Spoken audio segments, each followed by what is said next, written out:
एनडीएला समर्थन देणारे अनेक जण आमच्या संपर्कात आहेत असा दावा केलाय ठाकरेंच्या शिवसेनेचे खासदार संजय राऊत यांनी। सत्ता स्थापनेसाठी इंडिया आघाडी किती यशस्वी ठरणार हे 6 महिन्यात कळेल असं देखील ते म्हणालेत आणि एक सूचक वक्तव्य संजय राऊत यांनी केलं।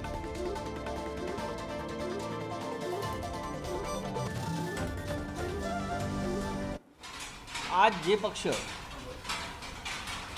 नरेंद्र मोदी यांना एनडीए म्हणून समर्थन देत आहेत त्यातले अनेक लोक हे आजही आमच्या म्हणजे इंडियाच्या संपर्कात आहेत। मी एखाद्या पक्षाचं नाव घेणार नाही। काही काँग्रेसच्या संपर्कात आहेत, काही तृणमूल काँग्रेसच्या संपर्कात आहेत, काही आमच्या संपर्कात आहेत। हे सत्य। त्याच्यामुळे आम्ही असं म्हणतो की येत्या 6 महिन्यामध्ये आघाडी किती यशस्वी झाली आहे सध्या सत्ता स्थापनेचा दावा करणारे हे तुम्हाला येत्या 6 महिन्यात कळेल।